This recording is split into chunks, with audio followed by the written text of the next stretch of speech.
વસીમભાઈ એ ડીસાના સોનમ વાંગચુક છે.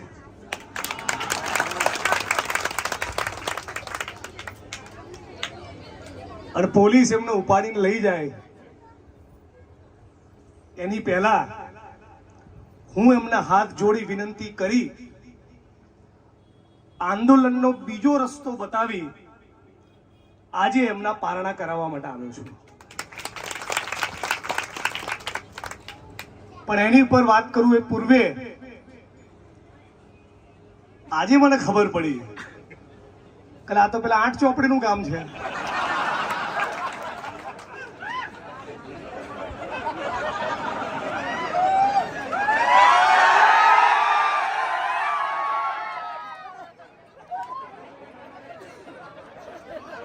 આટલો મોટો વિદ્વાન, આટલો મોટો જાણકાર, આવી પ્રતિભા, આટલો મોટો સ્કોલર એ તો આ જ ધરતીમાંથી પેદા થાય ભાઈ.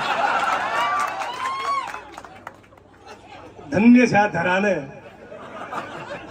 ધન્ય છે જૂના ડીસાને જેને 8 ચોપડી પાસ આવવાના હંગર્યા છે ભાઈ.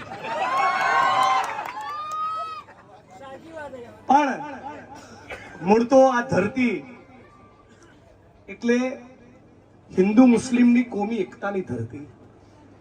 આ ધરતી ખેડૂતોની, પશુપાલકોની, શ્રમિકોની, તમામ જ્ઞાતિ અને ધર્મના ભાઈ બહેનોની આ ધરતીને, મારી બહેનો માતાઓને, આપ તમામને દિલથી પ્રણામ અને વંદન કરીને મારી વાતને શરૂઆત કરું છું. મંચ ઉપર ઉપસ્થિત સાથી વસીમભાઈ, મુકેશભાઈ અનાવાડિયા, આટલું સરસ એન્કરિંગ કરનારા, હવે ખબર પડી ભાઈ રજવાડા કેમ લૂંટાયા. શંકરભાઈ, અમારા પ્રમુખ શ્રી, આપ તમામ મિત્રો, વડીલો, યુવાન દોસ્તો, 8 ચોપડી થોડાક મહિના પહેલા વડગામ આવ્યા હતા, ખબર છે? અને આમ નાક ફૂલાઈ ફૂલાઈને કહેતા હતા અડધી રાતે જરૂર પડે તો મને યાદ કરજો. તો બોલો જૂના ડીસાના મિત્રો, તમને તમારા મા બાપના સોગન છે, આ હર્ષ સંઘવીના વતનના ગામમાં બધા જ કેમેરો બતાવજો. બોલો દારૂના અડ્ડા ચાલે છે કે નહીં? ચાલે છે કે નહીં? આ જૂના ડીસા હર્ષ સંઘવીના વતનના ગામમાં બોલો બેન દીકરીઓ, માતાઓ, દારૂના અડ્ડા ચાલે છે કે નહીં? બોલો યુવાન મિત્રો, જેન્સી, દારૂના અડ્ડા ચાલે છે કે નહીં? અને વડગામ આવીને કે છે કે મને અડધી રાતે યાદ કરજો. હે, જે તમારા વતનની માટી છે એનું તો ઋણ ચૂકવ, પછી મારા મત વિસ્તારમાં એને ડાપણ કરજે. અને પૈસા ખાઈ ગયા એટીવીટીના આયોજનના, નાણાં પંચના, ગ્રાન્ટોના, એમાં નવાઈ છે જે ભારત ભૂમિના ગદ્દારો અયોધ્યાના રામ મંદિરના પૈસા ખાઈ ગયા એ તમારી ગ્રાન્ટ તો ખાઈ જાય કે નહીં? આમની જોડે તમે શું અપેક્ષા રાખો છો? सीता मैया बहुत दुखी है मोदी के काम से. બધા મારી સાથે બોલો, सीता मैया, सीता मैया बहुत दुखी है मोदी के काम से. बोलो, सीता मैया बहुत दुखी है मोदी के काम से. बोले, ये तो सारे पैसे खा गए मेरे पति के नाम से. आज જૂના ડીસામાંથી, આજ ડીસા પંથકમાંથી, આજ વાવ થરાદની ધરતીમાંથી, આજ બનાસકાંઠા પાલનપુરની ધરતીમાંથી પણ કોઈએ રામ મંદિર માટે ઈંટો મોકલી હશે કે નહીં? કોઈએ ચંદો ફાળો આપ્યો હશે કે નહીં? બધા જ લોકોએ પોતાની મહેનતની, પરસેવાની, કાળી મજૂરીની પાઈ જોડી એ અયોધ્યાના રામ મંદિરમાં ફાળો આપ્યો. અને આ ચોરના દીકરાઓ, ભારત ભૂમિના ગદ્દારો એનો ફાળો પણ ચાવ કરી ગયા કે નહીં? હવે જે આખા હિન્દુસ્તાનના હિન્દુઓની આસ્થાનું પ્રતીક એવા મંદિરના રૂપિયા ચાવ કરી જતા હોય, એનો ચડાવ ચાવ કરી જતા હોય, તો વસીમભાઈ આ તમારી નાણાપંથી ગ્રાન્ટ તો ખાઈ જ જાય. અને આ ભાજપનો જન્મ શેમાંથી થયો છે? આરએસએસ માંથી. શેમાંથી થયો છે? આરએસએસ. આ ચડ્ડીઓનું મૂળ ગોત્ર શું? આરએસએસ. કોણ છે ચડ્ડીઓ વાળા ખબર છે? આ દેશની માટીના ભારત ભૂમિના ગદ્દારો છે. રાખજો વાત મારી યાદ. જ્યારે સ્વતંત્રતાનું આંદોલન ચાલતું હતું ત્યારે આ આરએસએસ ના એક પણ માણસે વંદે માતરમ બોલતા બોલતા અંગ્રેજોની પોલીસનો પીઠ પર દંડો કે છાતીમાં ગોળી ખાધી હોય એવો એક પણ દાખલો નથી. હમણાં વંદે માતરમના નારાને 150 વર્ષ પૂરા થયા એટલે ગુજરાતની વિધાનસભાના મંચ ઉપર સરકાર સંકલ્પ લઈને આવી હતી અને એ સંકલ્પના પ્રતિભાવમાં મેં પણ મારો સૂર પુરાવીને વક્તવ્ય આપ્યું હતું. અને મારા વક્તવ્યમાં મેં સવાલ પૂછ્યું હતું કે આરએસએસના જે માણસો વંદે માતરમ બોલતા બોલતા સ્વતંત્રતાની ચળવળમાં જેલમાં ગયા હોય એવા 11 જણાના નામ આપો. આજ દિન સુધીમાં ભાજપની સરકાર એક પણ નામ આપી શકી નથી. હવે જેમ તમને આ સભામાં કીધું કે મેં 11 નામોની માહિતી માંગી હતી, સમજે પડી? વંદે માતરમ બોલતા બોલતા આઝાદીની ચળવળમાં અંગ્રેજોની સામે જે લોકો જેલમાં ગયા હોય એવા 11 લોકોના નામ આપો. 11 નામ ના આપી શક્યા. જે આ વાત તમને કહું છું એવી બીજી એક જગ્યાએ કરી. એટલે આરએસએસ ઉપર અભ્યાસ કરનારા એક વિદ્વાનનો મારી પર ફોન આવ્યો કે હવે જિગ્નેશભાઈ 11 નહીં, એક નામ પૂછો. એક પણ નામ એમની જોડે નહીં હોય. આજે એ વાતને એક સત્ર પત્યું, હમણાં ચોમાસું સત્ર આવશે. આ 6 મહિના દરમિયાન એક પણ આરએસએસ કે ભાજપ વાળો એવા માણસનું નામ નથી આપી શક્યો જેણે વંદે માતરમનો નારો બોલતા બોલતા આઝાદીની ચળવળમાં ભાગ લીધો હોય. આ મુદ્દા નંબર 1. મુદ્દા નંબર 2, આઝાદીની ચળવળમાં મુખ્ય 4 પ્રવાહો હતા મારી સમજણ પ્રમાણે. એક, ગાંધી અને સરદાર વલ્લભભાઈ પટેલના નેતૃત્વમાં કોંગ્રેસના નેતૃત્વમાં સ્વતંત્રતાનું આંદોલન ચાલતું હતું. બીજી સ્વતંત્રતાના આંદોલનની ધારા હતી ભગતસિંહ, સુખદેવ, રાજગુરુ, રામપ્રસાદ બિસ્મિલ, અશફાકુલ્લા ખાન, ચંદ્રશેખર આઝાદ આવા ક્રાંતિકારીઓની ધારા. ત્રીજી ધારા ચાલતી હતી જ્યોતિબા ફૂલે, રામાસ્વામી પેરિયાર, ડોક્ટર બાબા સાહેબ આંબેડકરની સામાજિક ક્રાંતિની ધારા કે ભાઈ આ અંગ્રેજો તો જતા રહેશે પણ પછી અમારી ગુલામીનું શું? આ જાતિવાદમાંથી, આભડછેટમાંથી, અસ્પૃશ્યમાંથી અમે ક્યારે મુક્ત થઈશું? આ ત્રીજું એક સ્વતંત્રતાની જુદા પ્રકારની એક ચળવળ અને આંદોલન ચાલતું હતું. ચોથું આંદોલન ચાલતું હતું સુભાષચંદ્ર બોઝના નેતૃત્વમાં આઝાદ હિન્દ ફૌજની લડાઈ. આ આરએસએસ ના ગદ્દારો ના સુભાષચંદ્ર બોઝ જોડે હતા, ના ગાંધી અને સરદાર જોડે હતા, ના ભગતસિંહ, સુખદેવ, રાજગુરુની જોડે હતા, ના ફૂલે આંબેડકર ને પેરિયારની જોડે હતા. તો હતા ક્યાં? અંગ્રેજોના તળવા ચાટવામાં હતા, તળિયા ચાટવામાં. આ તમારા જૂના ડીસામાં, આ ડીસામાં ગામે ગામ અને ગુજરાત અને દેશના ખૂણે ખૂણે પહોંચાડો. આ ચોરો ભારત ભૂમિના ગદ્દારોનો અધિકાર નહીં હોવો જોઈએ આપણા વિસ્તારમાં આવીને આપણા વોટ માંગે. ત્રીજી ગદ્દારી શું કરી? સુભાષ બાબુએ નારો આપ્યો હતો, તુમ મુझे खून दो मैं तुम्हें आजादी दूंगा. અને કઈ સેના બનાવી? આઝાદ હિન્દ ફૌજ.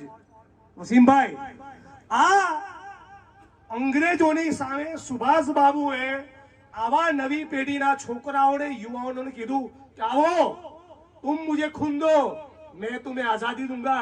એમ કરીને સુભાષ બાબુએ આઝાદ હિન્દ ફૌજમાં જોડ્યા.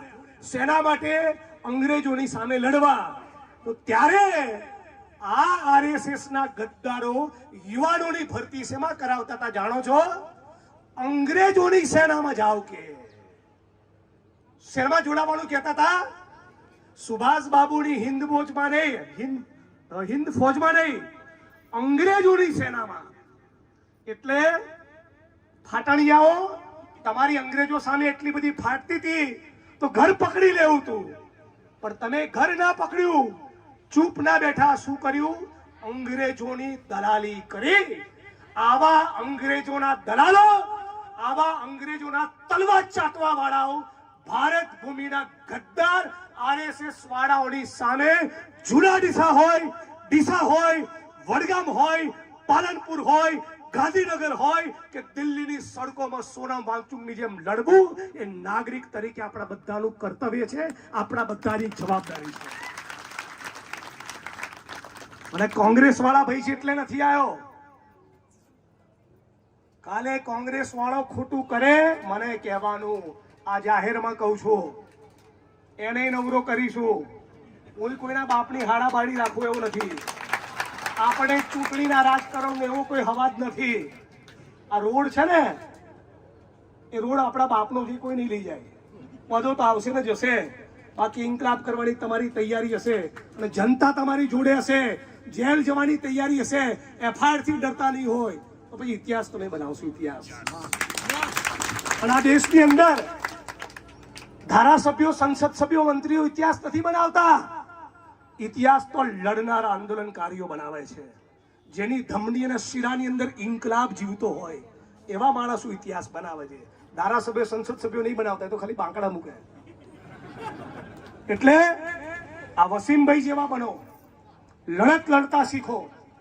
તમારા ગામમાં, તમારા તાલુકામાં કોઈ પણ રાજકીય પક્ષનો માણસ મારી પાર્ટી સહિત ખોટું કરતો હોય એને સવાલ પૂછો, એની ઉઘરાણી કરો, એને ચચરેવી કડક લાકડા તોડ ઉઘરાણી કરો. આ જ નાગરિક તરીકે તમારું મારું કર્તવ્ય, આપણી બધાની જવાબદારી છે. હવે રહી વાત અહીંની ગ્રાન્ટોની, કેટલા દિવસ બચશો? જેટલા લોકોએ ચોરી કરી છે, અંગ્રેજીમાં એક વાક્ય છે, ક્રાઇમ નેવર ડાઈઝ. એક પણ ગુનાહિત કરેલું કૃત્ય એ ક્યારેય પૂરું થતું નથી. 2 વર્ષે, 5 વર્ષે, 8 વર્ષે, 10 વર્ષે, 12 વર્ષે, 15 વર્ષે, જે દિવસે મારા હાથમાં બેટ આવ્યું ને, મારી અંદરનો સહેવાગ જાગેલો જ હોય છે. એવા ખંચેરીસ બધી ખોડ ભૂલી જવાના છે. આમની સામે એફઆઈઆર નું પ્લાનિંગ કરે છે, તાલી પાડો યાર, પ્રસાદી મળી. તમને બહુ ક્યાં લઈ જશે? પાલનપુર, ડીસા? હું તો 2300 કિલોમીટર આસામ જઈને આવ્યો યાર. અને આસામની પોલીસે મારું કાંડું પકડ્યું હતું ને, ત્યારે બીજા હાથથી તો કહેતો હતો, ઝુકેગા નહીં સાલા. એવો ને એવો છું ને. એરપોર્ટ ઉપરથી જ બાઈટ આપી હતી, જ્યાં લઈ જવો હોય ત્યાં લઈ જાઓ, જેટલા દિવસ માટે લઈ જવો હોય ત્યાં લઈ જાઓ, બાકી નાગપુરની નારંગીઓ તમને બહાર આવીને નીચોવવાનો અને નીચોવવાનો. દોસ્ત, આપણો દેશ છે યાર. આ ધારાસભ્યો, કલેક્ટરો, એસપીઓ એ બધા આવે અને જાય. જનતા એ માલિક છે, તમે બાપ છો, તમે માલિક છો. માલિકો માલિક તરીકે ઉઘરાણી કરતા શીખો. માલિકો માલિક તરીકે તમારા નોકરોની ઉઘરાણી કરતા શીખો. હું કેમ આ લોકોને ગચકાવું છું ઓફિસરોને. ઘણા નહીં ગમતું. કેમ? બધાને બહુ પાવર હોય છે. તું આઈએસ છું, હું આઈપીએસ છું, હું સંસદ સભ્ય છું, હું ધારાસભ્ય છું, મંત્રી છું, એટલે બરાબર એવું મચેડવાનું મન થાય ને મને તો ખોડ ભૂલી જાય. પછી શું થાય ખબર? એમની બૈરી એમની પર હસતી હશે ને, તો કેવું ઠોકી ગયો મેવાણી.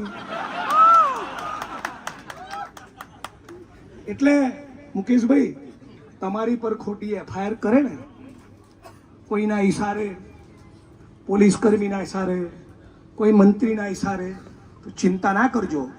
તમારી દીકરી અને તમારો દીકરો તમારા માટે કોલર ઊંચો કરશે અને જે ખોટા કેસ કરાવશે ને એના સંતાનોને કહેશે આજ જૂના ડીસાની ધરતી કે તારો બાપ તો ગદ્દાર છે, તારો બાપ તો ચોર છે. શું કહેશે? ચોર છે. કાલે સવારે હું કાયમ માટે રાજનીતિને અલવિદા કહી દઉં ને તો એ ગુજરાત અને દેશની એક આખી પેઢી યાદ કરશે, કોઈક હતો બેટ્સમેન ધુઆધાર. એટલે એવું કરતા શીખો. ચૂંટણીઓની બી ચિંતા ના કરો. ચૂંટણીઓ બી આવે અને જાય. ઇન્કલાબ જીવતો રહેવો જોઈએ. જબ તક ભૂખા ઇન્સાન રહેગા ધરતી પર ઇન્કલાબ રહેગા. જ્યાં સુધી જુલ્મ હશે, જ્યાં સુધી અત્યાચાર હશે, જ્યાં સુધી અન્યાય હશે, જ્યાં સુધી શોષણ હશે, કોઈક વસીમ, કોઈ મુકેશ, કોઈ વાંગચુક, કોઈ જિગ્નેશ લડશે, લડશે, લડશે અને લડશે. આજ આપણા અંદર એક ગળથુતીમાં આપણી આવનારી પેઢીઓને શીખવાડો. અને તમને કહું છું, તમે તમારું બેસ્ટ પરફોર્મન્સ આપ્યું ટેસ્ટમાં, વન ડેમાં, આઈપીએલમાં, T20માં. હવે તમે ફર્સ્ટ ક્લાસ અઠવાડિયું આરામ કરો, ભાભી જોડે ફરવા જતા હો. હવે આ કેસના બધા કાગળ મને સોંપી દો. આપણે ગુજરાત હાઈકોર્ટમાં ટકાટક કેસ દાખલ કરીએ. પણ એક વાત કહું, મારો બી એક સ્વભાવ છે, પકડું છોડું નહીં. પકડું એટલે છોડું નહીં. એટલે જૂના ડીસાની file Supreme Court of India સુધી જશે. તમારી તૈયારી હશે તો. અને બીજું, મુકેશભાઈ જોડે, શંકરભાઈ જોડે, અમારા પ્રમુખ જોડે અને વસીમભાઈ જોડે આજે તો તમે મસ્તી કરી લેશો. કરજો જ, કરજો જ સડી, હું જ કહું છું. પણ યાદ રાખજો, મને 45 જ થયા. હમણાં મારો રિટાયરમેન્ટનો કઈ પ્લાન નથી. તમારો બી દાવ લઈશ. યાદ રાખજો, માટી કહે કુંભાર સે તું ક્યાં રોંદે મોહે, એક દિન ऐसा आवेगा मैं रोंदूंगा तो है. હિસાબ તો થશે. એટલે હું ધારાસભ્ય થયો 9 વર્ષ થયા. આ રહ્યું વડગામ. સેલ મારીને જાઓ, વડગામ વિધાનસભાના સર્વ સમાજ લોકોનો સર્વે કરો. એક માણસને મેં કારણ વગર પોલીસ સ્ટેશનનો ધક્કો નથી ખવડાયો. એક માણસને,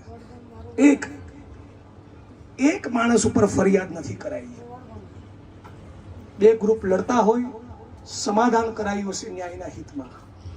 પણ જે ધારાસભ્યો, સંસદ સભ્યો, મંત્રીઓ, ઉચ્ચ અધિકારીઓ કમલમના હિસ્સાને મસ્તી કરશે તો કમલમ વાળા તો કોક દાડો નવરા થયા પછી અમે તો રહેવાના જ છીએ. અને બીજું, અમે લોકો કોઈ પદબદના મોહતાજ નથી. અમે ખુદ ગબ્બર છીએ. શું આ માઇક પર કહું છું, એકે અમારી પાર્ટી વાળો ના આવે ને તોય ઠૂકું. બહુ બધી ટીમો મારી જોડે તૈયાર જ બેઠી હોય છે, ગુજરાતમાં ને ગુજરાતની બહાર. તમારે લોકોએ બે બેટા બાજુ શાંતિ રાખો. તમારે લોકોએ તૈયારી એક જ રાખવાની, લડવા નીકળવું નહીં. લડવું તો નીટ એન્ડ ક્લીન રહેવું. શું કહું છું? કા લડવા નીકળવું નહીં. અને વસીમભાઈ તમે યાદ રાખજો, ને મુકેશભાઈ યાદ રાખે, ને મંચવાળા યાદ રાખે, ને વિડીયો રેકોર્ડ કરવા વાળા સાંભળે. લડવું તો પોતે ચોખ્ખા રહેવું. મેં કોઈ 9 વર્ષમાં પેટ્રોલ પંપ લીધો નહીં, ગેસની એજન્સી લીધી નથી, 1 ઇંચ જમીન એને કરાઈ નથી, 1 પાઈ ટકાવારી લીધી નથી, ક્યાંયથી હપ્તો લેતો નથી, કોઈ કામ બીજો ધંધો કરતો નથી તો કહી શકું છું કે 8 ચોપડી. એટલે ક્લીન રહેવું, લડવું, સારા કામ કરવા. બાકી અમારા જેવા મિત્રો બેઠા છે. આપ તમામ બહેનો, તમને વંદનને સેલ્યુટ કરું છું કે આટલી ગરમીમાં તમે બેઠા છો. 10 દિવસથી ગયા મહિને પણ બેઠા હતા. અને આ 2+2 4 જેવી વસ્તુ છે. ધારાસભ્ય તરીકે મેં જૂના ડીસામાં ઠાકોરવાસમાં પેવર બ્લોકની ગ્રાન્ટ આપી હોય, એનું કામ પૂર્ણ થયાનું SOA એન્જિનિયરે સર્ટિફિકેટ આપી દીધું હોય, પછી એ જ ઠાકોર બ્લોકમાં એ જ પેવર બ્લોકના રૂપિયા નાણાં પંચમાં ના ખતવી દેવાય. આ 2+2 4 જેવી વસ્તુ છે.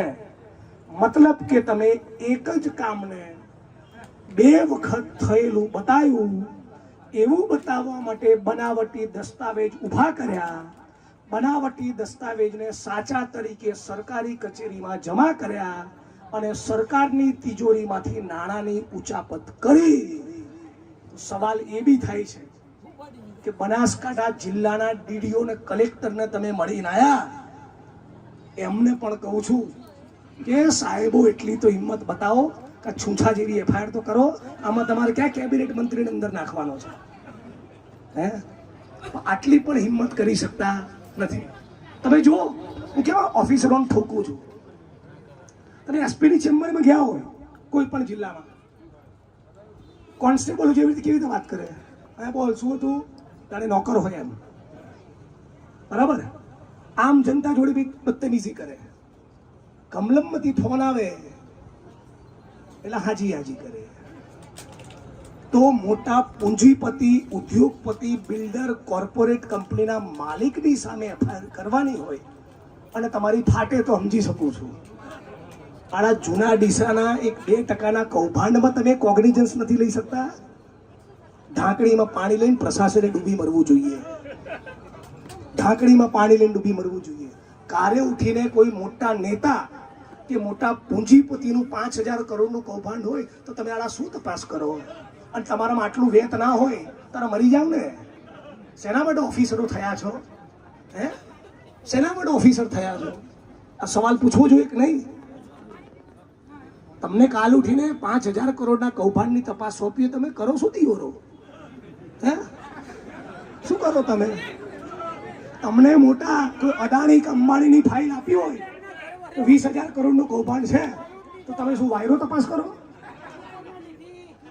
આટલી તમે દીવા જેવી સ્પષ્ટ મેટરમાં, બેન આ બાજુ શાંતિ રાખો, આટલી દીવા જેવી સ્પષ્ટ મેટરની અંદર તમે જો તપાસ ના કરી શકતા હોય તો શેના માટે અધિકારી બન્યા છો?